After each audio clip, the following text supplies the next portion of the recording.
Welcome back, ladies and gentlemen. We will have the last game of the day getting started shortly when the players are ready. So until then, you're stuck with us. Sorry about that, ladies and gentlemen, but we have N-Rated with us. We are joined by N-Rated, so things are not as bad as they seem. Instead, it's not just me and Quickshot that you've been with pretty much throughout the day. So we've had a bunch of questions earlier on today.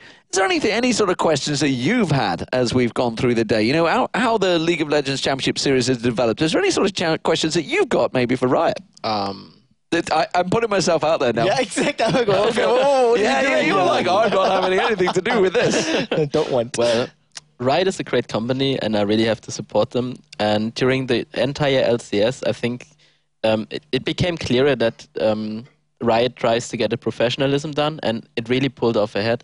So I think like what I would like to ask Riot is how they want to increase this professionalism even further.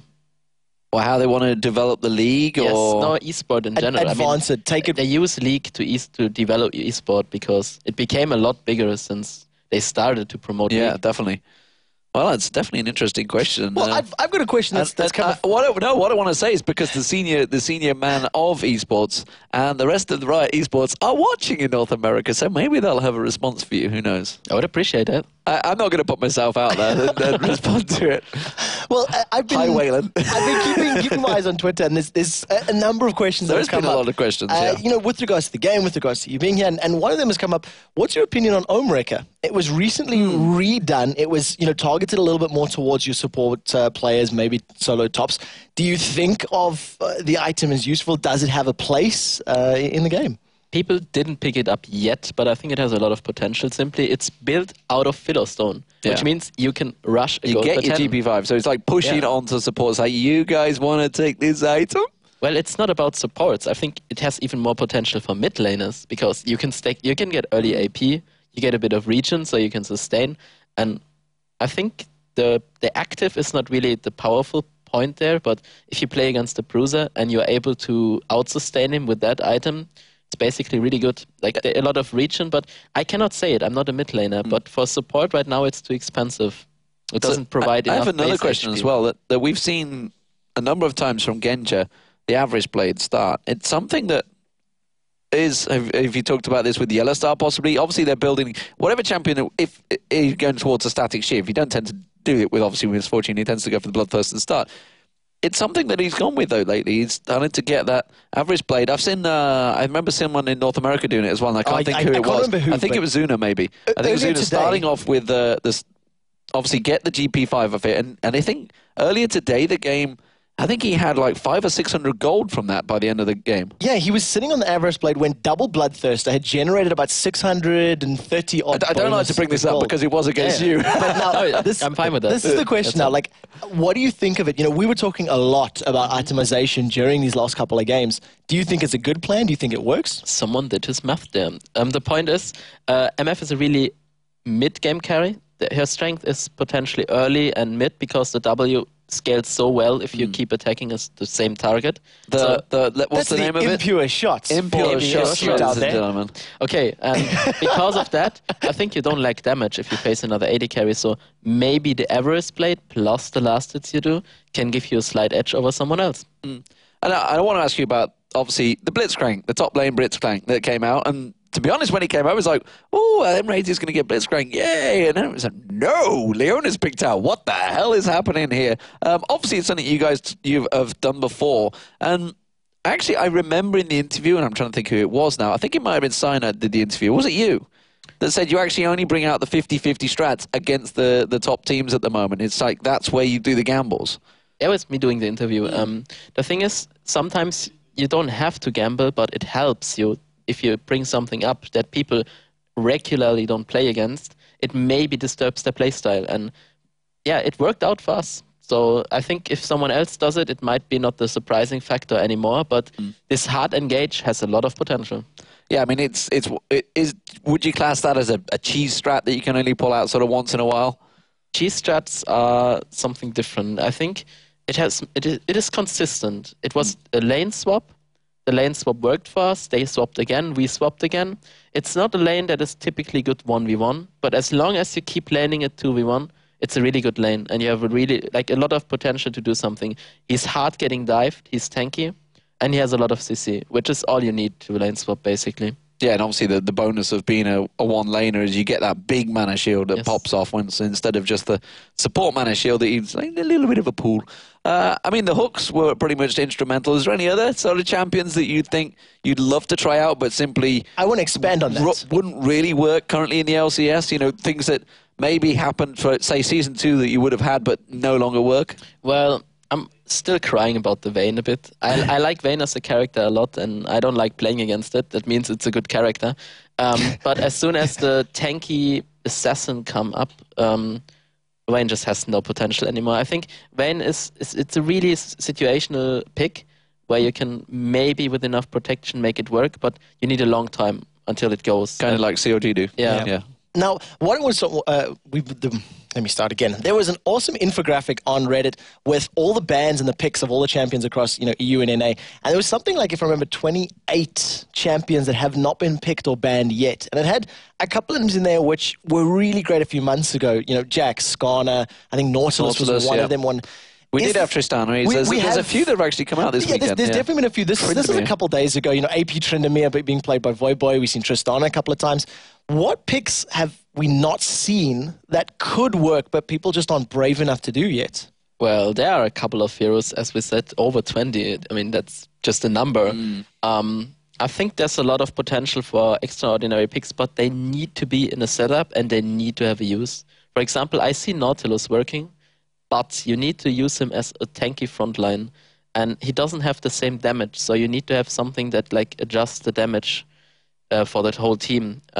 It's really hard to call a certain pick. I have one or two in mind, but I cannot say them because we played them. What about a Poppy? Well, Poppy, for example. Because I played a game with you and you've had fun with that Poppy. Poppy is a really nice example for that. Yeah. It crushes max life. It's non-CCable. It's very fast. It has CC. Basically, it has everything you need, but it's farm intense and it's not good 1v1 on a lane, which means it's hard to find a place for it. If a team manages to find a place for it, I would be happy to see it.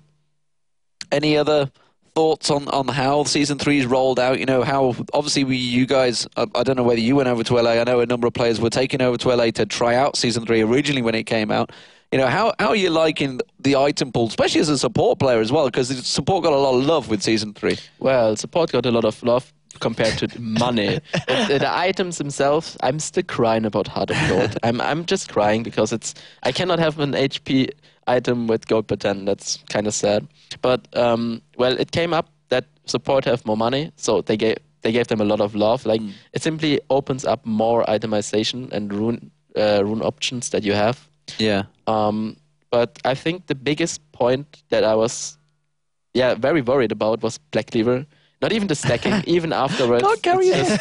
The assassins are something I still don't like in this game. I mean, they have their use, no doubt, but some of them are just hilariously OP still. But I think it's all about making the game a little bit more active. That's why they've been changed that way. Why the magic pen, the armor pen was all changed around just to make things a little bit more lively. So we see the likes of Dragonborns kicking it off. And anything else? Okay, so we're going to go over to the game. It's going to be the final game of the day, Gambit versus Against All Authority. Both teams with a win today, so both looking good. What are you expecting from these guys? I'm expecting a good game since almost all of our games today were pretty nice. I hope that AA manages to pull ahead early. If this happens, we're going to see a really, really great game.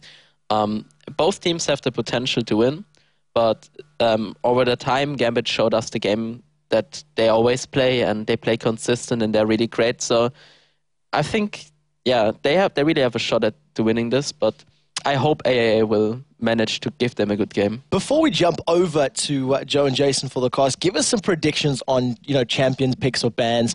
2 or 3 that you think are going to be seen here. Well, we're definitely going to see Kale picked or banned. We definitely can see a Renekton in top lane. The Xin Zhao will have a big role since both jungler play it. Shen, top lane, and Virtual in jungle. I think these are like the key factors, the tanky front lines that both teams will pick up. And I mean, both ADs have like kind of their specialized role, and they always play kind of the same champions. So Ezreal might be picked by one of those two. Thresh might be banned by AAA. I don't think they will pick it themselves. No, I cannot say it. I'd be amazed if they let Edward have it. Sona will be a nice pickup for both. Corellius, obviously, that's all he ever does. Yeah. Ezreal, no. There's a number of champions on there, kind of predictable. I think MF by Genja. I call the MF on Genja. Okay, definitely. well, that's what we think may well happen. Let's see if it does. Get over to Joe and Jason. You can see the teams ready on your screens. Thanks a lot, Demon. We move on to our final game of the day. Of course, Gambit Gaming taking on Against All Authority. Let's have a look straight into the teams and how they're going to be facing off against one another. Of course, Gambit here starting on the blue side for this one is Darian, Diamond, Alexich, Genja, and Edward. And for the red side, Freddy122, Virtual, Schleya, Nono, and Corralius. And as per usual, Nono looking super happy. I mean, it's the same photo, so of course he's looking exactly the same as he saw him in every other head-to-head up until now. But he is generally just a very happy man. We saw that loss yesterday against Copenhagen Wolves. He stood up with a smiley face as though they just destroyed them in 10 minutes. Yeah, I don't understand that, but you know, it's good if you're happy about that. You're happy for other teams. It's a really good mindset to be in. Well, I think everyone, maybe outside of Against All Authority and Fnatic today, of course, hopefully Enright didn't hear me say that one. It's in there. So, you know, they can be happy for them. I mean, they needed to get off to, they needed a win. And unfortunately for Against All Authority, they were the team that started that off. But I don't think they'll be too unhappy if they can keep things going in the season as they've gone. And, well, to be honest, they've had a good day themselves because they've beaten Evil Geniuses. Yes, they have, but even with that win, I mean, that confidence boost they just got, last time they met Gambit, they just got destroyed. That might even be as intense as it really should be. I mean, we saw a 3-man push middle out of Gambit and then a 2-man Baron. I mean, they were not scared at all. They were jumping into the enemy team with Kha'Zix. They were not afraid. And, you know, Against Authority, if they're going to win this game, they have to look at that and see where it went wrong. And I mean, we talked about this before. They've been, you know, in our studios till midnight or 1 a.m. just looking at the past matches, talking with each other, trying to really improve. And honestly, they're probably one of the teams that is working the hardest at this point. Well, let's have a look at the teams a little bit closer here, starting off with Gambit and what they've got to offer. Our key man for this one is Diamond in the jungle. We've seen him, very innovative player. What's he going to bring out today? Well, he's already brought Nasus out. He let the dogs out, so I don't know what he's going to go for next. He could, you know, bring the bear as well. It just, I mean, his Nasus, he didn't die at all in that last game. It's just such a strong champion. He's always been that type of person to bring new things to the table, and you can never put it past him to do it yet again. Yeah, certainly a great team Gambit here, and we saw from them early on just how strong they can actually be. But Against All Authority, let's have a look down their team sheet and pick out that key man. This time around, Schleya in the middle lane, going to be going up against a fearsome opponent in the force of Alexich. I mean, this is not an easy game, whichever way you look at it from Against All Authority, but Schleya is certainly going to be one of the more important players in how this game goes down. Yeah, to me, I mean, it's when he's on his game, he really is on. He can play outstanding. We saw some great Orianna play out of him, some great Nidalee play, but he's going up against one of the best in the world, and that's a real challenge for anyone. Well, in week 2, when we saw these two teams play against each other, for Gambit, we saw, as you said, that Kha'Zix in there that was just jumping around, just been such a massive pain.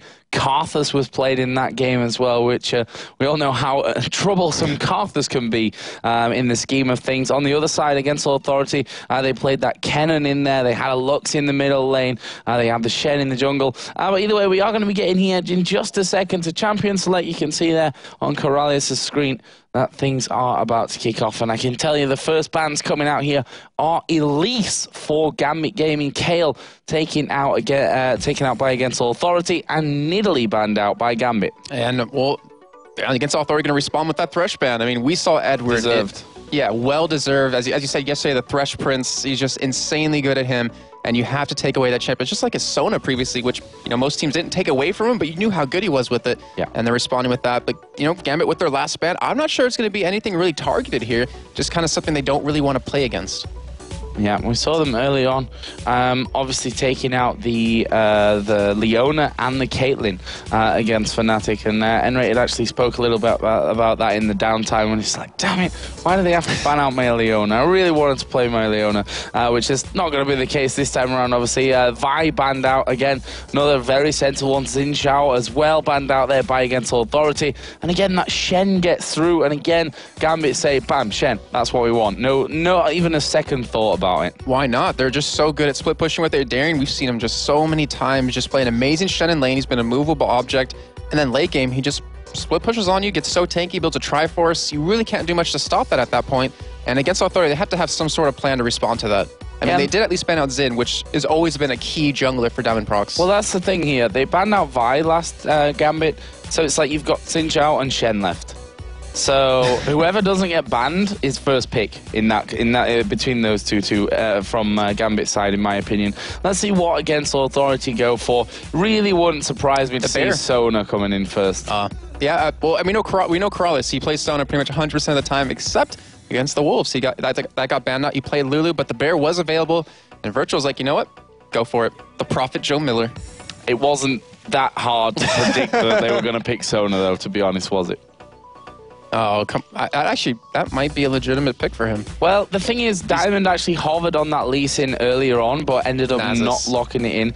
Went off for the Nasus instead. But I'd really like to see Diamond playing Lee Sin again. You know, he's not quite as strong these days, but still. It's like you're watching an action film with him, but it's like the perfect movie where he just doesn't miss a cue. It's so flawless. The flow is amazing on it, but it's going for the dog. And you know what? He's played a fantastic Nasus. I think only 2 times he's played it so far, but each time perfect. Yeah, and the thing about the Nasus is that Wither is such a massive, massive pain coming in there. You've got his E as well to put down, which removes enemy armor. So if they end up going in there with that Misfortune, it really can play, if you get that down in the right position during a team fight, can really play in their hands. Kha'Zix again going to be picked up this time around by Gambit. That's a scary thought. Yeah, they have a really strong lineup already off the bat, but against Authority, what do they... Oh, I don't... They actually might want to run that in the mid lane or even potentially top, because we talked about Freddy. He's very versatile in any kind of champion he can play. We saw him playing mid early with the Lee. Shlaya can even go top lane. It's just really up to them what they want to choose, but I wouldn't be surprised if they pick up an 80... Oh, wow. Wow, we haven't seen very many Twisted Fates lately. We've seen Alex actually play an amazing Twisted Fate earlier. We've seen Froggen as well, and he's going to go... If he locks us in, I mean, you're playing a champion where Alex is probably one of the most competent champions he's in. Yeah, I could see a teleport coming in for that one. Okay. It's actually going to be switched out in the end there to Renekton for that top lane, which, again, Darren has had so much experience on as of late, knows exactly how to play that one. Twisted Fate will be locked in there. I wouldn't be surprised if against Authority locks in with an Ezreal as their last one, and Gambit, why not go for Misfortune in that bot lane? It's very strong. You can pick your support here. Sona obviously not going to be available for Edward. But I mean, he can play any support, and he can play any support extremely well. He's played Thresh, I believe, like the last 3 games here, even 4. And let's say that Rise might be a little interesting, as we already have a mid lane potentially for Alex. And we haven't seen him play Nunu in a long time. But then again, he's not that strong anymore in these patches. Yeah, obviously had the duration of the Blood Boil and also the stats that he gives over to you there. There's still hanging on looks, but it is Edward after all, so not even going to bother talking about what Edward hovers over, apart from if it's maybe a Lulu, because that's actually a really possible choice here. Lulu, Misfortune. And the slows. I mean, you have the Wither like you're talking about earlier, it just destroys an AD carry, and then if you hit the Glitter Lance as well, I mean, even an Ashe on top of that, you're not going to escape that kind of gank. Yeah, and Ashe coming in there, which is obviously a big champion for Genja. He actually... pretty much played only Genja. Oh, well, obviously. Played only himself. Played only Ashe in solo queue to get right up there to 2,000 elo, so certainly knows his way around with the Ashe. But let's have a look on the other side then. Against Authority, missing an AD carry at this point. What do we think? Ezreal? Well, Ezreal, Caitlyn's also available, but she's, attack speed reliant, so it'd be really iffy to go against Nasus, but you can outrange, Genja quite well with that, as long as you can dodge the volleys, but Nono, for what we know him for being competent, is mostly the Ezreal. It's mostly the Ashe and Misfortune, so I wouldn't necessarily expect that Caitlyn to come out. Well, let's see then. He's still got a little bit less than 20 seconds to decide on this one. And a Varus Piku. We've been seeing a lot of Varus, and it's been impressive, the play that we've seen from Varus as well. Yeah, we've seen Yellow P play a really good Varus. We saw the Test play an amazing Varus yesterday. And it's one of those champions that kind of counters the current meta, with the stacking health. You do % health damage. You have nice harass in lane depending on what you level up. And the only really downside to him is you don't really have much of an escape. And if a Nasus comes in at you, you have a cleanse, yes, but once you blow that and your flash is down, you're not going to escape and you're going to die, which is honestly a big problem for him. But he does have a nice beefy front line. He has that Twisted Fate to come down to, prepare for some ganks if he wants. And then in the team fights, he has decent protection, but then again, you're up against a Kha'Zix. What's the chances of Edward running with Clairvoyance Heal this time around? I honestly say like 50-50. That could be legitimate for him, to be honest. I mean, yeah, he likes to troll, but he also likes to not be serious all the time. Not be serious. I think that's a good way to describe that one. As we do have a couple of seconds, so we'll keep you informed of any last-second changes here between the two teams, and it will actually be a Flash Ignite coming out for Edward. He wants those kills. Right at the end. Yeah, indeed. So it is going to be Alex in the middle with that Kha'Zix. Obviously, we do have Twisted Fate in there, so he's going to be zipping around the map. You've got Shen on the other side for Gambit to that, which is probably why they've not bothered with going in there with that teleport. Slayer, actually, as Twisted Fate, does have teleport as well, so he's got double the option of moving around, and we also have Virtual's Volibear with Smite teleport. And there's something that's kind of interesting we've seen with Twisted Fate, the entire LCS in Europe, is that the laning phase has kind of ended so early that he hasn't been able to provide any ganks, in the top or the bottom lane, so we might see Gambit kind of push for that. Then if he ganks, he still has, really good lanes to gank. That's the thing. He has the Renekton in the top lane. He can do a lot of damage. You have that stun. You have the armor shred. You even have the... Oh, he teleports into the mid lane right off the bat. Huh. Wow. So he wants to get somewhere really quickly. Yeah, we've actually got pings going down. Twisted Fate, we're locked onto him right now. Let's see what Slayer actually goes for in this one. He's going to be pushed quite far up on the map already, headed through to the corner buff. They're going to get that ward in onto the blue buff already here. That's not going to be spotted by Gambit, so that could be a real surprise for them at the start of this game. I think he's going to go for a steal. I was thinking maybe a smite steal right off the bat, or if we do see Diamond start towards the red. If he can pull it off, that'd be great, because Nasus, he's a little bit dependent on that blue, just so he can keep using his Spirit Fire to clear the jungle waves quickly, not to mention his Q to stack that up. So it could, hold him back quite a bit, but it's all about how they capitalize on that, because they committed that summoner spell. Yes, using it right off the bat, it's not that long of a cooldown anymore, because when the game actually starts, you're not going to need it until, 5 to 7, 8 minutes in. So it really does show against Authority. They're trying new things. Yeah, and also the fact that Genja running Ghost Cleanse this time around with Ashe. I mean, an Ashe with Ghost, with the Q on, you don't get away from that kind of thing without burning summoners. He's been running that, actually, I think, for the last 3 or 4 games. Yeah. And then also the Average Blade we've been talking about with... an Ashe with her passive off of E and an Average Blade, you're getting a lot of gold income per every minion killed, but looks like we might potentially see that lane switch happening. Yeah, we have Ashe Lulu on the top side of the map, which means that NASA's starting here on the bottom side with Diamond. He's got Darian and Alex Itch there to give him a little bit of help right from the start. Same thing over on the other side against All Authority, helping Virtual out, get rid of those Wraiths, and also the red buff here, which tells me after that early ward that they may well just be crossing over early on. Yeah, I mean, definitely. Since they're saying that AD carry support top lane, they can help out that red so quickly. You're not going to have to be forced to use that smite, as we do see Diamond taking his own red right now. And this is going to be a really explosive start, and I'm really curious to see what... I mean, I said this before, what Against Authorities are really going to do with this, because that's a really big play. And if they can pull it off, I mean... Oh, yes, it is. Look at him. He's teleporting into the home blue, or into the enemy blue.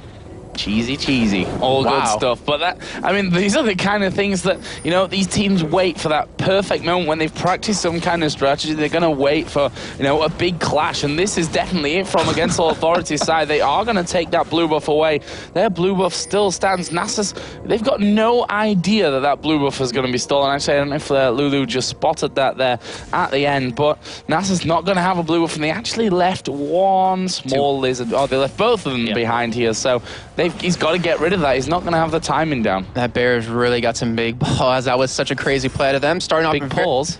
Yes, big paws. That's exactly what I said. But that was such a great start out of Against All Authority. Let's see if they can turn that into something else. And in terms of lane switch, it wasn't actually what we thought it was going to be. We see the AD carry support mid lane, and we see the mid lane up top, which TF is going to have a hard time up here. As you already see him taking quite a bit of damage from this harass. And there was the volley coming in, already knocked down to half HP. So Slayer got to be a little bit careful about that one. And that blue buff, why is that going to go over? Is Volibear going to take it a second time? Why not? I mean, you don't have a Twisted Fate there. It could go over to Cross if they really wanted to maintain harass and sustain in that lane. But I'm expecting him to take it, get a lot of early levels off of it. We do have Diamond going for an invade onto this top side, and that is a very easy 3-man gank that they can pull off with that Hawk shot revealing anything there. And this might be a dead Slayer. Yeah, Slayer actually just backing away there. Just check that bush, but Edward's position here, will that give it away? Slayer really waiting for this one to actually happen to him. We see him there going back up in towards that lane. They ping down. Corralius has come up onto this top side, and it would be a 3-on-2 as the volley gonna connect here, and here comes Diamond. Corralius is the easy target from this one. They go straight onto him. He is dead. First blood for Edward, securing the kill there. First blood nonetheless going down, and they might not even be too finished here with this one. Edward tanking up the tower. They're going in towards Slayer. He's gonna take a lot of damage as he flashes away the bear coming in from behind. Diamond gets the kill. Virtual not totally safe as he gets hit there with the volley. They're gonna keep going here. They're not messing around. He comes back under the tower. Lulu gonna tank the hit up once again, but it's Ash that's tanking it from the back, and that is Edward picking up kill number 2 and the double buffs as well. What a great play to Gambit overall out there. I mean, they knew the AP carry was top lane, so they knew they can go for that early gank, but Edward, I mean, he was the star of that. He kept tanking those turret hits for his team just so they can bounce around and get that double kill, and they secured, I believe, a double buff off of that as well. Yes. He got the double buff. And he's got more CS than Twisted Fate. He's got more kills than anyone else in the game. He's doing well. And he's sitting on 1,400 AP gold. in there, son.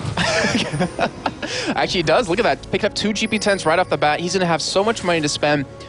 And we have to look at it as the game progresses. That's not a good position to be in because he's going to have all the extra money for some wards. It's going to give them a lot of map control. And with Shlea being behind kind of right now, with well, look at their mid lane is doing pretty good in terms of mid lane. No, I mean, he's actually doing very well against Alex, but they do pull off a lane switch. Yeah, 38 CS to 27. If we compare the AD carries, we see that the pause number 1 comes in there. Genja actually did pick up that average play as we have been seeing from him. Alex actually just talking to the admins there, so hopefully we get some information fed as to what's happening there. Speaking of fed, on the right-hand side of the screen, you can see Edward. He is... Yeah. I mean, the start of it there, he's got 2 kills and an assist. As we said, he's already picked up a bunch of CS. He's got 2 GP10 items rolling in there. He's got wards as well. Yeah, that was just... that's just ridiculous to start off with. I'm expecting to build like some sort of crazy AP items like you were saying. Apparently, Alex Sich is actually not feeling too well right now, so... I think he's just asking for a little bit of time to have a break from that one. I hear him there in the player microphone just saying that he needs to go to the bathroom to have a little bit of time out. Always a bad time, you know, if you're not feeling well in the middle of the game up on stage there. And you can see the look on his face. Certainly not looking too good at this point, so he's going to get up and have a little bit of a break. It's understandable to kind of not feel so well because, you know, you're traveling every week from Russia to Cologne, Germany. It really takes a toll on you, you know, physically and mentally to be doing all that and then to be training as well. And not to mention, he has a brand new son, or a brand newborn son. Brand new son. You know what I mean. I know what you mean. Just came out a little bit wrong. As we see there against All Authority, this has been we talk about dream starts, but this has been the nightmare start for them, I suppose. I was trying to think of the opposite of that, and you get it right on the nail. Nightmare. Yeah, the horror start really coming in for them. So we're going to have a little bit of a break here whilst Alex Itch just goes get himself a little break in the toilet, splash some water in his face or whatever. Hopefully he'll be feeling better in just a few moments. But for now, we're going to go over to the analysis desk with Demon, Quickshot, and Enrated. Yes. Good to be back. This is an interesting point to talk about because obviously this is the great benefit that we have of you as a pro player here. You know, you can get into situations when you're on stage. I mean, you guys have been on stage across many places around the world. It's actually a tricky environment to be in. And, you know, have you ever had the time where you just thought, I really don't feel good? Well, always. It's situational. Always. It's situational. If there's pressure on you and you don't feel on your top of the health level, you simply, you have problems focusing sometimes, but it's just up to you to solve these problems for yourself because you need to play your A game at certain circumstances. And right now we saw a really crazy dive top lane. Yeah, well, actually, let's talk about that for a second because we are 5.5 minutes into the game right now. So, you know, we've seen a 3 versus 1 top lane dive, 2 kills going to Edward, 1 of them going to Diamond Prox. At 5 minutes 30 on the clock, he's got a KG's Lucky Pick and a Philosopher's Stone. Your eyes popped out of your head when those 2 items were picked up. Is that the ultimate support dream?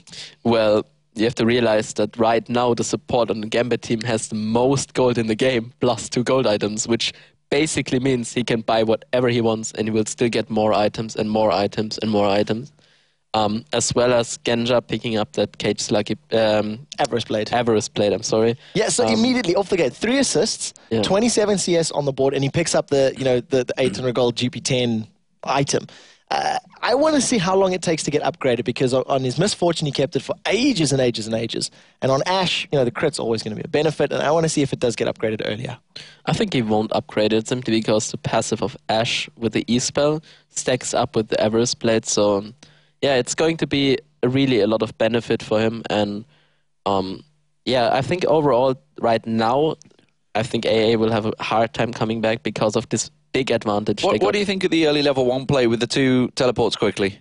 Well, it didn't really benefit them too much, but simply because these 2 teleports enabled them the blue, it was a really good play of AA. Okay, well, we are back into the game, so let's get back over to Joe Miller and Jason Kaplan. Thanks a lot, guys. Really great to hear the insight, as Steven said, from a pro player on this kind of situation, which is just unfortunate, to be honest, the timing of this one, especially when Gambit have started out so nicely in this one, as well as we see the AD carrying supports coming into the middle lane. Edward, of course, is level 4 here, got the double buff, got 2 kills, got 2 GP10 items. He is ready to roll for the rest of this game. And with those double buffs, he can just harass all day long. The auto attacks. Oh, I should see Gank on the bot lane. Daring might get caught here. Yeah, he's going to get thrown over there. Virtual actually flipping him, but look at the damage from the tower. What? Wow, he's going to die. What? Why did he stop moving there? I think he wanted to make sure that Freddy could get the kill without dying himself with the turret, but that might have just been overestimating how much damage he could really take. Yeah. Definitely. He couldn't take any more than that. But yeah, that was a bit of a weird one there. And let's just take a little bit of a step back here, Jason, because that level 1 start, the 2 teleports, was it even worth it? I mean, I'm trying to think of the right words, but I mean, ultimately, no. But it doesn't really hurt them so much because the teleports would have been up quick enough before they would actually need them. It was just a lane switch, I think. Just putting TF top against a 1v2, and then getting dove on, then giving over 3 kills, 2 to Edward, 1 over to Diamond. It just isn't the ideal thing to do. We have teleport coming in mid lane, though. Yeah, Slayer going to come in. He's going to go through a wall. Genja actually getting locked up here by the Virus Ultimate. Shen going to get involved. They may turn this one around. Let's see. They get the slowdown there onto No-No as the volley lands. Edward getting in there. Gets kill number 3. It's a hat-trick for Edward.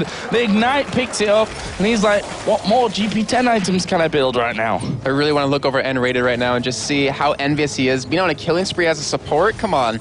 That's just ridiculous. He has a total of 2,800 gold. He has 800 in his pocket at this point. He is a very rich man. I want to see what he buys. I mean, is he going to go full AP and just start doing as much damage as possible? No. It's Edward we're talking about, though. He's still not going to do it, though. I mean, with this position, I mean, we heard there from Enraged that he's just going to have such a lead and going to have such a huge advantage when it comes to items, and specifically the amount of wards that they can throw down and the control that gives them. I mean, it's just a really good start, even though if it was 3-0-1 on the Ashe, it might even be a different thing. We see the Sight Stone coming out from him now, and just overall, that whole start here from Edward has probably won them this game. And the thing is, they're ahead in every single lane. I mean, the bot lane is kind of iffy right now, but I mean, just look how tanky Darien is at this point. Freddy has that 1 kill, yeah, but hasn't really been able to convert that into anything just yet. But having, Alex, who was pretty much losing in the mid lane versus No-No, he switched to the top. Now he's pretty much doing extremely well. He has over his counterpart, Twisted Fate, he has that nice CS advantage and that tier to start stacking up so he can harass even more. And as you see, Diamond visiting that top lane, trying to go for a kill on a No-No. He doesn't have flash, but still has a cleanse available if he needs. He may just need. I think so, yeah. If that Wither comes out onto, I mean, that's 2 big slows, actually, that they've got there with the Void Spikes, with that Wither coming in. As they both wait inside of the brush. Corralius and No-No back away. They need everything that they can get at this stage. I mean, No-No does have more farm than the Ashe at this point, but in terms of gold, With that BF sword, it's 2,400 to 2,800 as Diamond is still waiting. Here we go, diving onto Corralius. He is going to be a dead man here. Goes straight down. Ulti used by Nono underneath the tower. Alex taking a lot of damage, and there is the kill coming out for Nono. But can he finish off Diamond as well? He's going to chase him down on this one. He's got the blight stacks in there. As down at the bottom, Darian in trouble as well as he turns on towards Virtual. There is Renekton coming in. Freddy is going to pick up that kill. And against Authority, they're getting back into the game right now, but we have the Fed Edward coming up towards the top side. I don't think Nono can really escape this with no summers available. Lulu looks so cute, but she's so dangerous right now as Nono is in all kinds of trouble, and Edward comes in. 4 kills, 1 assist, puts the ultimate on himself, even though Diamond was taking the damage. I think we found the new meta, Joe. Support AD carries with having Genja with the 4 assists, the 4-0-1 Edward right now. He's really starting to take his KDA and just make it go through the roof. I think that's the plan right now. He's like roaming around, ganking. He's like, oh look, I can go back and buy a load of stuff again. I'm sat on nearly 800 gold. But he picked up a Sightstone. So he's roaming around, putting wards down. And Cheryl, he's trying to steal it away, trying to hit them and get that splash damage onto it. Fortunately, it didn't work out, but with the Sightstone, he's going to roam around, put some wards down, and go for some more kills. Genja is completely fine in his lane against Schleia, and as long as we don't see Virtual visit. Yeah, I mean, Schleia is actually the same, is a level, a little bit behind Edward right now in levels. Now, you know, so he can definitely secure those kills going forward as well. Schleia trying to get back that CS. I mean, that 1 versus 2 in the top really hurt him. I mean, yeah, to die that early on without really getting anything, any CS at all in the process of it, like, he's so far behind right now. I mean, it's 10 CS to Alex, who's got a kill of his own, got the tier in there, got the brutalizer in there. See, I think I figured out what happened with that top lane. Schleia was expecting to go 1v1 against Shen, which, you look at Edward, he just throws his wards under the tower, he doesn't even care. Oh, we do actually have potential dive on the bot lane. We'll get back to what I was saying about the top lane in just a second, as Freddy, if you can show that on your screen, he was poising to go in for it. He has that turret very low at this point. Yeah, turret's low, but Nasus is actually at the backside. Lulu did start to move down towards that bottom side of the map, as well as Darian trying to bait Freddy in to this one. Twisted Fate is going to join in there, but Diamond is there as well. How is this one going to go? Actually, Darian will taunt over on towards Schleia, who's taking a lot of damage. Flash away from Darian. He's got the stun card up. Will that be enough to save him? Yes. Diamond backs away. Darian is gone. Volibear is coming down to the bottom lane as the stun comes in onto Nasus as well. Schleia is still there and actually may get caught up here. Diamond going to get Shen's ulti onto, gets flipped back out, and here comes Edward to mop up the kills, maybe. He's going to speed himself up. He's going to get in there. He's got flashing ignite. There we go. Killing spree. Can he get a double? Gets the knock up on Freddy. Darian steals it away like this true scumbag, and Virtual will get back on towards the tower. That's a 5-0 to Lulu. Got more kills than his entire team combined. Wow, just wow. I think we need a song of Here Comes Edward kind of thing happening. But in the meantime, we saw Alex Itch. I don't know. I don't know where that was going with that one. It was like Here Comes a Vibe, but Here Comes Edward. I don't know. It had potential. Anyways, but we did have Alex Itch push that top lane. They got that turret down. And what I was trying to say about this whole lane switch that happened, I think Twisted Fate was trying to go against Shen, which he'd be able to farm really well against, and then have Renekton 1v2 in the bot lane. And with that, he'd allowed his AD carry to, out-farm Alex Itch. But it didn't happen, and because his teleport was down, because he used it to get into the mid lane very early to put that ward in blue, he couldn't teleport down to the bot lane, and if he went for it, he would have been so far behind that it wouldn't have mattered. Like, it would have been, it would have mattered, it would have been putting him too far behind. So at this point, the jungler's behind in CS, mid lane is behind, AD carry is behind, support, I don't even need to talk about that at this point. It's 2,500 gold that separates them. The only one that's actually in the lead right now by 20 CS is Freddy, and he must be feeling the pressure here because he's basically the one that's got to pull something out here for the rest of his team. Oh, he's trying for it. He's come into this mid lane. He could potentially get it, but I mean, he ran right by ward just now. And the thing is, Renekton really can't carry the game, I feel. Not against the team that Gambit currently has. One taunt, he's not going to get anywhere. Then you have Edward, who knows what item's going to have at 20 minutes into the game. At this rate, he'll have, Death Cap, Zonias, and every other support item as well. Now, look at the vision there. I mean, there are blue wards pretty much over the entire length of the map as Nono actually going to use his cleanse here, puts the ultimate down on towards Edward. He's a high priority target from this one, but Genja is there. Can't quite kill off Nono. Here comes Diamond from the side. Slayer going to pull out the gold card. Will stun Diamond up, but they just can't finish him off. And in the meantime, Alex is just pushing this top lane, so the pressure they put on the mid lane is making Against All Authority react, which is exactly what they need to do, but this top lane is just getting out of hand. 120 CS. Darren actually chasing down. We are seeing Nasus coming in here as well. Does Diamond have Ghost available? He's already used it actually to get in from this one. There's the Wither. Freddy not getting out of this. Diamond secures the kill. I think I just heard him say, mine, as he hit him with that Q right there just to secure it. But Gambit, I mean, they're reading Against Authority like a book here. Diamond's been in every position possible to go for these counter ganks and do an exceptional job at it. Seems like you see Diamond in the bottom left there on the play cam, just like, this is fun. They're having fun right now, and it's the kind of game where you do have fun. They obviously can't take their eye off the ball. A team like Against All Authority can punish, but they're just so far ahead. 15 minutes in, 10-3 in kills, 24,500 to 19,000 gold. They've not gone for a dragon just yet, but you have to feel that's not too far away as the damage comes in on towards that middle turret. And what next? Kha'Zix is up in the jungle. He's ready to make a move on this one.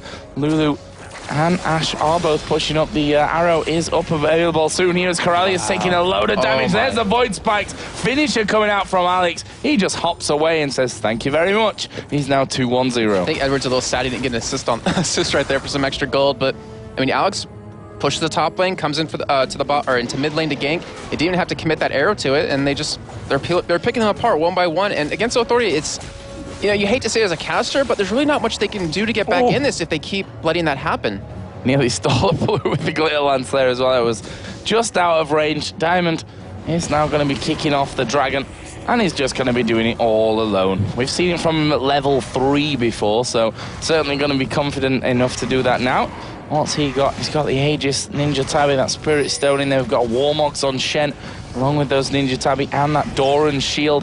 BF Sword for both Alex and Genja. And Pickaxe in there for Genja as well. Brutalizer, Tia for Alex. Edward, 502. Got that Ruby Sightstone, Kindle Gem, the double GP10 items. He's just flying right now. Finally, someone in the game has passed Mingold, though. Genja, with his E, with that average split, was able to get a little bit of a lead over him, and they did try to push mid lane. Against All Authority was trying to respawn. They knew that Dragon was going to be taken, but they just don't have the damage at this point to do that. We have Freddy heading up towards this top lane to go against Darien, but with that Warmock completed, with the Ninja Tabi and that Doran Shield, I'm pretty sure Freddy can't take him one-on-one anymore. So, Jason, here's the million-dollar question. How can Against All Authority get back into this game? Well, we've heard Cripple mention it before. You need to unplug someone's PC, and then you might have that victory in your hands.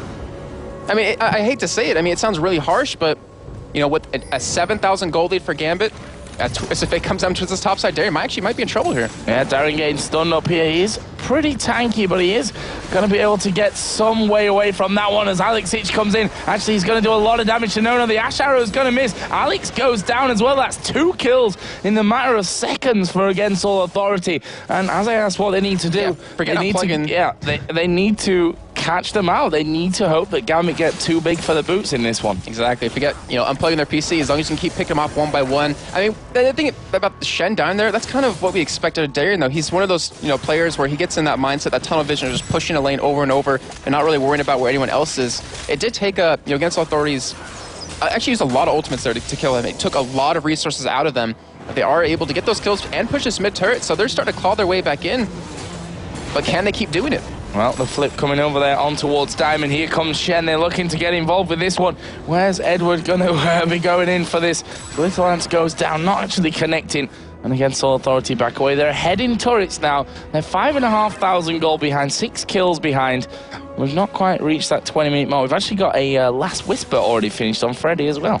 Yeah, a little bit of an interesting item for him. I mean, with that armor shred of his Slice and Dice, he's going to be doing quite a bit of damage to any target he can hit. He can get into that backline onto Genja. I mean, it'd be very nice for them if they can pick him off first. But, with Edward, with that Lulu ultimate, with the protection they have, and then letting Alex just roam around and hit your AD carry or your Twisted Fate, you're not really going to survive those head-on-head team fights. So they just need to keep picking them off one by one, like you were mentioning, and then hope for the best. It's Freddy and Darien having a little bit of an exchange. Nothing going to be dangerous for either of them at this stage with that Warmogs in there. I mean, Freddy probably fancies his chances right now when that ultimate is available for him. Especially if he can have that ignite running as well. As Twisted Fate is starting to come up. Here we go. Destiny started off. Darian going to get stunned up underneath his own turret. No-No's there as well. Completely through the hail of arrows across the other side. It's a smart play. Yeah. He was trying to stop the taunt, from getting over there to slow him down so they can catch him. And they get the turret. 2 turrets in the matter of a couple of moments. 4 against Authority, then 3-1 up. That's going to be 3-2 though here in a second as Genja and Edward take the outer turret. And now Alex Hitch diving in, takes half of No-No's health away, gets stunned up. Actually, the cleanse used there by No-No. Alex has to back away, but Virtual is all on his own. This one's not over. Against Authority, coming back in. Slice and Dice goes through. Alex going to get stunned up, and there is the kill for Freddy. In the meantime, though, we have the bot lane again, pushing up. This turret will be going down for them, getting them that extra map control, extra gold coming in. And against Authority, they're playing well right now. They're picking up these kills, but it might just be too late, because if they can't deal with Ashe, they haven't had a head-on-head team fight. They can't win a head-on-head team fight. But with just how fed the AD carry and support is at this point, you can't get to them. You can't deal with Alex Itch right now because you have to blow all your CC onto him. We have Diamond chasing on Virtual. It looks like they will be able to lock this kill up. Yeah, Virtual is going to have a hard time getting away, especially as that taunt lands. He flings Shen backwards. The regen is pretty massive for him, but he's not going to escape from it. Just running as far north as quickly as he could. Diamond going to pick that up. He is now 3-0-6 himself. And we still have that teleport available for Slayer right now if he does want to start going for some split pushing. And that's kind of an interesting point, is should they go for split pushing at this stage in the game? They're so far behind. They kind of need Slayer there. Like, they need all the CC they can possibly get to lock them down. Well, he is going to be there. I mean, he's got that teleport, he's got Destiny, he's got 2 options available. He can teleport somewhere to split push and then Destiny back straight in. So he's got the options available to him. It's just the case of whether they can really afford to do anything. Alex is going to be going down onto Twisted Fate in this bottom lane. Is he going to go aggressive onto him? Yes, he is. He actually dives in there. Stun card pulled by Slayer. That's enough to stop Alex going in. Edward holding the lane by himself, trying to pick up even more CS, sitting at 28 in the top lane. Now we have a head-to-head going on, but I'm not really sure who will actually win this. Yeah, Darian seemed to be quite keen on getting involved on it. Ultimate running for Freddy. There is the taunt coming down. Can Darian finish off this kill? Needs to be careful, but he does have Nasus coming into this top lane as well to help him out there. Ninja Tabi obviously on Diamond. Edward is going to be coming in there as well. They're going to look to completely pin him in to this top area. And he's actually going to head down here towards Edward, get slowed up by that Glitter Lance. Edward just hanging off in the back, obviously to secure that kill right at the end. As the Ignite does go down, it's Darian that picks it up. He's now 3-4-4. And with that kill, they can go for a Baron right now if they want to. They do have, against Authority, going for that push in the mid lane, but with the tower being down, with them not having the tankiness they need or the damage they need, they can't really afford to go for that second turret or the wards. I mean, that really is a big factor in this. They don't have the vision around the map to go for a push like that. All they really have is, Schleier's ultimate, but if they commit to that, which he's been doing this whole time, is for these ganks. Now we see item-wise, Edward got that Locket of the Iron Solari picked up. Went for those Boots of Lucidity as well. Alex got his Bloodthirster done on top of the Brutalizer. And that tier over on the other side. Zonya's is finished for Twisted Fate. Locket on Volibear, as I said earlier on about the Last Whisper. Also moving up towards the Sunfire Cape is Freddy at this point. Chalice, Ruby Crystal, and the Ruby Sightstone for Coralius Dragon is available. And as was the case last time, Diamond going to start it off on his own. You have to say, though, Edward actually has more gold than everyone on against Authority still at this point. Even with the 4 kills on Freddy and the 153 CS, he's still above him by about 200. And against Authority, I mean, they have the ward down, but they know they can't fight it. We do have Twisted Fate potentially going for a gank in this top lane as he's just waiting in that bush, but can Freddy stop Darian from backing? Here we go. We are going to see Corellius actually putting down the crescendo. No-No's going to drop here. It's Ashe that picks up the kill. Corellius not going to escape this one either. And it is going to be Kha'Zix that jumps in there, gets that one for them. That's 2 kills in the middle lane. Edward actually going up into the top side of the jungle there, getting his wards down. And overall, Gambit are just flying. I mean, they've been caught out a few times here, but a team of their class, they might give a few kills away, but you just can't see them losing a lead like this. Yeah, you really can't. I mean, we're 23 minutes in. We have the Infinity's Edge, Phantom Nets are done for Ashe already, and the pickaxe for the Last Whisper coming eventually. We even have Diamond going out of the norm of his usual Nasus build, going for a Spirit of the Elder Lizard, just because he can. Because they're that far ahead, why not do that extra damage? Why not, indeed? Against all Authority. headed into the jungle of Gambit at this point. Twin Shadows now being picked up by Lulu, as if the Glitter Lancer's not enough. Yeah, if you don't have enough slow and the cooldown reduction you currently have, use that to kind of, you know, be the bridge between your Glitter Lances. And you're not going to move at all. You might as well just stand there and die. The ghost out there is actually down in the bottom lane. Alexic was face to face with Slayer there for a little while, but decides not to go in. Phantom Dancer is now done with the Infinity Edge, as Alexic is going to dive in here. Needs to pull that stun card out quickly. There we go. But Alex is not phased by that whatsoever. Void Spike's actually going to land. Slayer has got the gold card pulled again. He's actually going to Destiny away. Void Spike's coming just a second too late. Amazing job by him right there to pop his ultimate just so Alex couldn't stealth up, land the gold card, and getting away. But that just shows how much damage Alex does, even with those 3 deaths. That Bloodthirster, the Brutalizer, he's just unstoppable at this point. Even with, you know, Ashe following up his damage, even no, sorry, not Genja, even Edward has a lot of damage behind him. And then, of course, Diamond Procs, with the items he has, with his score, and with that plus 192 on his Q already, that's just a lot of damage. Yeah, that's a real problem for Gensel Authority. If they can't catch them in singles, then I'm not sure that they're going to be able to do much in this, as we see the wild cards coming out. Gambit quite happy to sit here, tank up a couple of hits between them on this turret, as Alex was actually pushing there.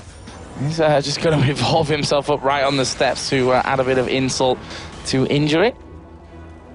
But they keep waiting in middle.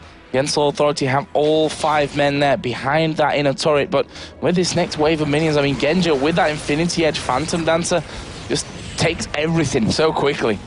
Yeah, and against Authority, they have to let this turret go unless they get some sort of amazing engage. It does have the Zonias, so we could see a Messiah play out of him, I'll call it for now, where you ulti into the middle of the team, pop the Zonias right after, so they all just crowd around you, but he doesn't have the backup at this point. We still have the 2 teleports available, but where are you going to go at this point? You have to defend your base. Yeah, they have to. Inner turret on the top lane is the last inner turret available for the taking here for Gambit, as we see Diamond pushing the bottom lane out. Genja just taking away all the jungle on the Gensel Authority side. Actually, they've got minions pushing down the top lane, Gambit, so they'll want to get that one pushing up as well, but once that kind of pattern of the waves going through and through and through, I'm not sure that this is going to take too long before Gensel Authority can actually finish off, as Diamond puts a ward down there right on top of Freddy. Darian taking damage as well, but he hardly dents him at this point. Sunfire Cape, Warmogs, he's too tanky. I mean, luckily for Against Authority, they have bars. So, you know, yeah, you need the Last Wish to do a lot of damage to a target like that, but at least you have the % health damage out of him. So that's a nice sign for them, as long as he can keep, you know, farming up and getting the items he's going to need. He almost has an Infinity's Edge done, and that Average Blade only at 267 gold. So, I mean, they still have a chance, but it's up to Gambit to pretty much give it to him. Yeah, and let's not forget, we've seen Gambit with a big gold lead before. Yeah. Against Evil Geniuses. Well, that's a team that's been together for so long, have such great coordination, and you know, have great wave clearing, the setup that they had right there with that one. I mean, Twisted Fate can obviously get rid of the waves coming in, but can they hold against this comp that Gambit have got going on? Well, we did see Against Authority beat EG earlier today. That's true. So anything could happen. We do have Freddy. I mean, he's... The whole plan of what they have to do right now is they need Freddy to get into the backline onto Genja.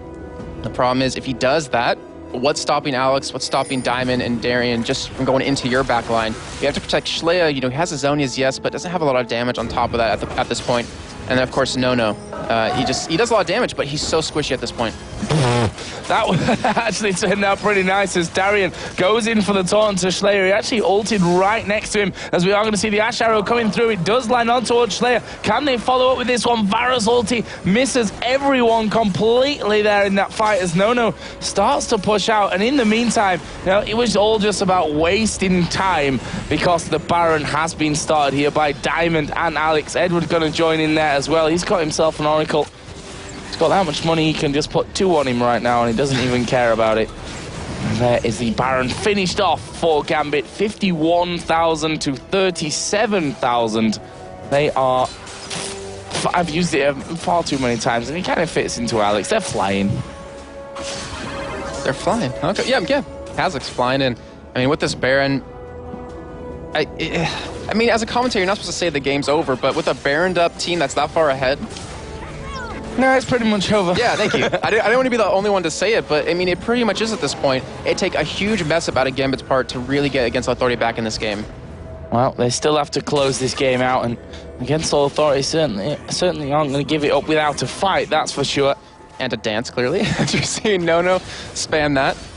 Yeah, he's probably smiling still right Yeah, now at he this probably point, is. despite being incredibly far behind in this game, as we are going to see them moving on towards that inhibitor turret. Freddy coming in. Here comes the teleport onto the turret. It's going to be Volibear coming out with the home guard boots on. Where's he going? Straight into the back there for Genja as as Edward puts the ultimate on himself. They've taken out Virtual. Alex Hitch still alive. Double kill for Ash. There's Kha'Zix coming in. Slayer going to pop the Zhonya's. That's only going to delay the inevitable, as actually Varus did end up getting the kill in the end. Alex jumps in. That will be an ace for Gambit. They're going to take down this inhibitor turret while they're there. Obviously, Baron regen going to be more than enough to see them through from this one. There's a 30-second spawn time, and there is the surrender coming out for Against All Authority, and Gambit Gaming turn up and do the job.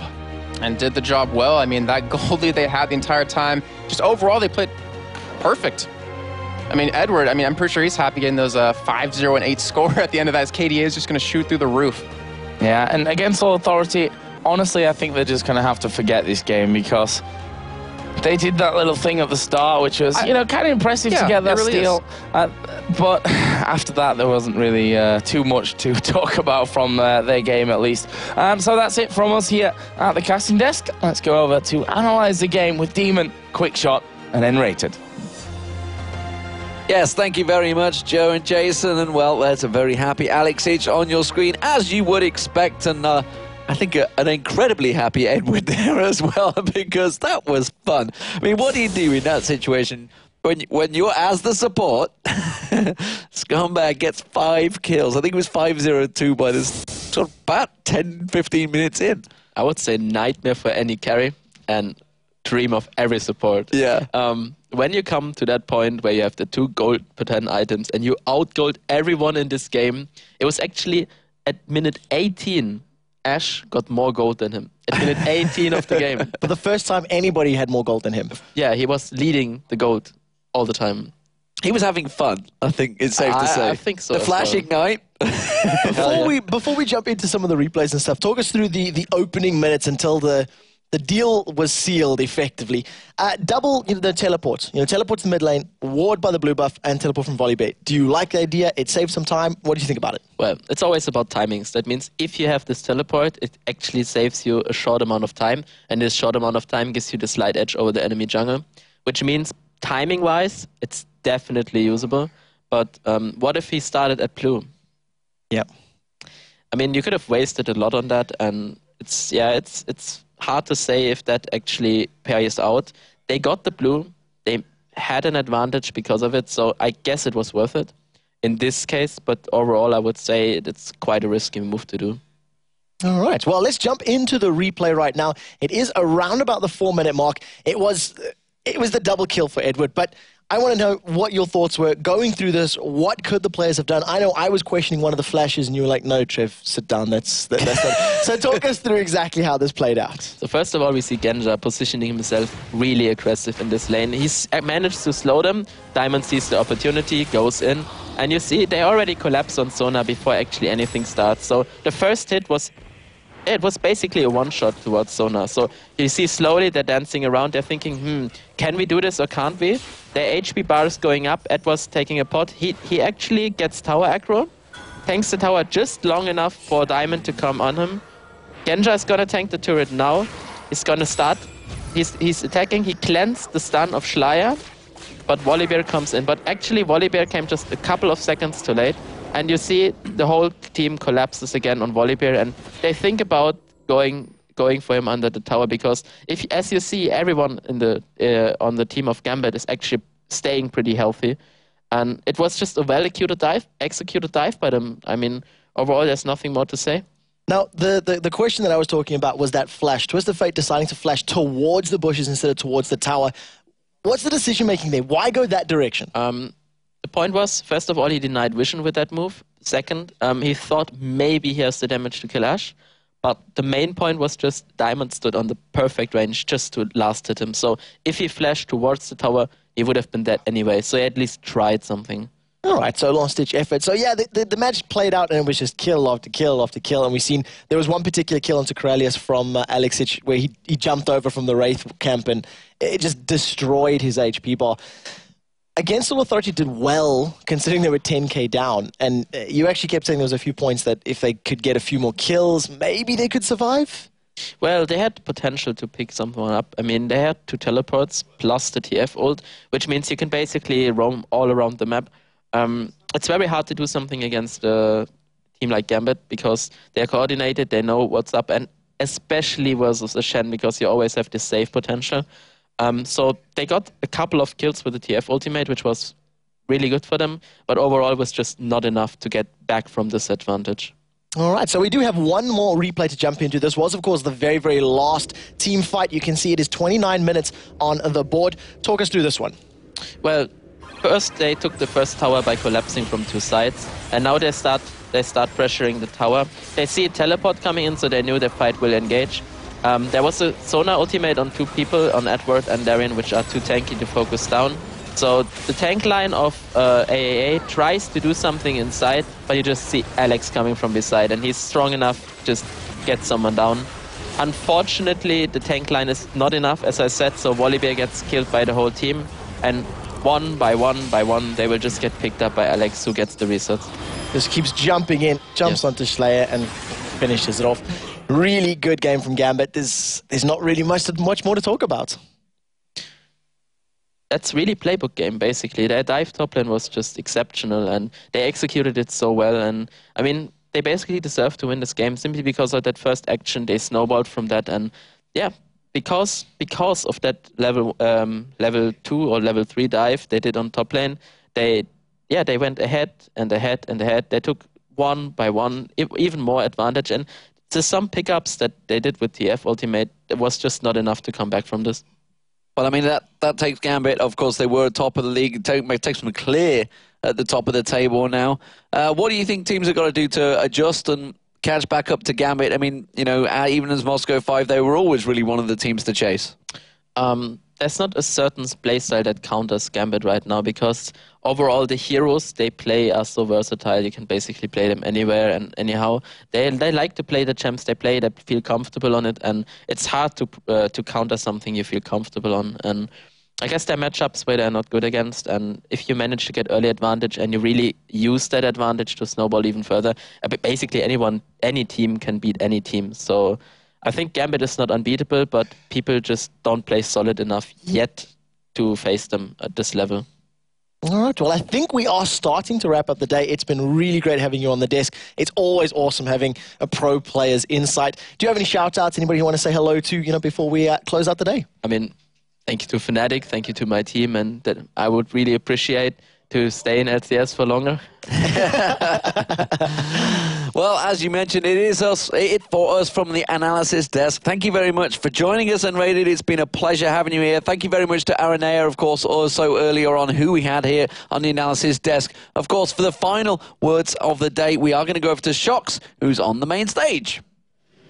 Yes, I'm not exactly on the main stage. We're going to have an interview with Alex, but he's not feeling well. And of course, it's very important for us that the players are rested. It is a super weekend after all, so we let them go home to be rested for some top games tomorrow. We're going to go over to our casters instead to get a little recap of the day and take a look at the standings. Joe and Jason.